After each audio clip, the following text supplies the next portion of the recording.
Hello everybody, today we're going to subtract the rational expressions x plus 4 over x squared minus 7x plus 10 minus 5 over x squared minus 25. So in order for us to subtract here, we need to have the same denominator. Obviously they're not the same denominator, so we need to find the LCD, the least common denominator. Before we can find the LCD, we need to factor the denominator first. So let's go ahead and do that.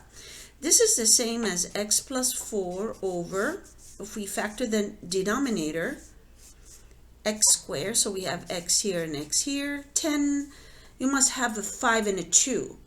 5 times 2 gives me positive 10, right? But since the middle term is negative, they must be both negative.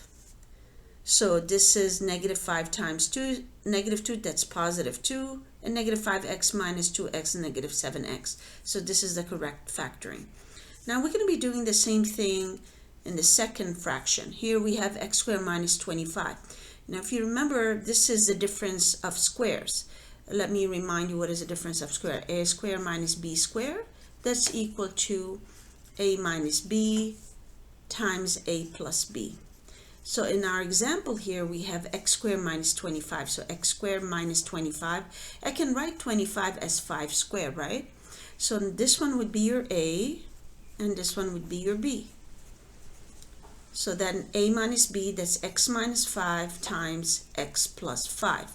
Now it doesn't matter, you can write this one first. It doesn't really matter.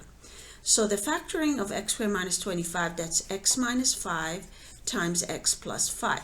Now, let's find the LCD. What is the LCD? You pick the common factors with the greatest power. Well, we do have one common factor, that's x minus 5, x minus 5, but they do have the same power.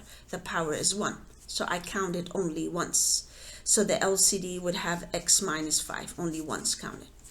These two are not common, but there are factors in the LCD. So x minus 2 times x plus 5. So the LCD is x minus 5, that's the common factors, times the other two factors that are not common, times x minus 2 times x plus 5. That's your LCD.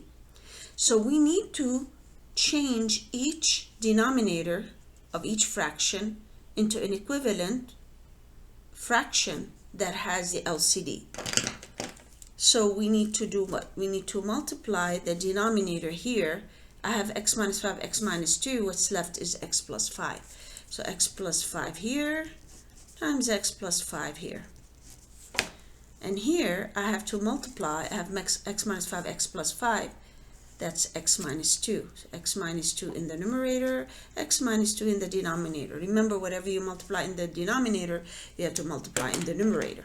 Now if you see, I have the same denominator here. I can subtract. So here we would have the LCD, okay? For short, if you want to go with me and write the LCD here, later on we'll change this. And now we multiply these two. So you have this times this minus 5 times this. So you can, if you want, directly distribute. What do we get? X times x, that gives me x squared, plus 4 times x, that's 4x. And then we do here, 5 times x is 5x. And 5 times 4 is 20. Now we're going to be doing the same thing here. But keep in mind you have a negative here. So negative 5 times x, that's negative 5x. Negative 5 times negative 2, that's plus 10. Now combining like terms in the denominator, what are we going to have? Let's see, we have x squared. We have, oh, whoops, this, so this is going to cancel with this. We have 4x. 20 plus 10 is 30. Divided by the LCD, I can go ahead and write it down, x minus 5 times x minus 2 times x plus 5. I usually tell my students to write it as LCD. It's slightly easier instead of writing the whole thing at the beginning. You're going to try to attempt to see if this is factor, but if you notice, I don't believe this is factorable. 30 is 6 times 5. I'm not going to have the sum of 4.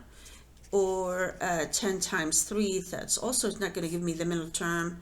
Or find 15 times 2. none of them is going to work, so you cannot factor the numerator. So this is your answer. The numerator cannot be factored. So this is the answer for our problem. I hope you found this video helpful. Have a good day, everyone. Bye-bye.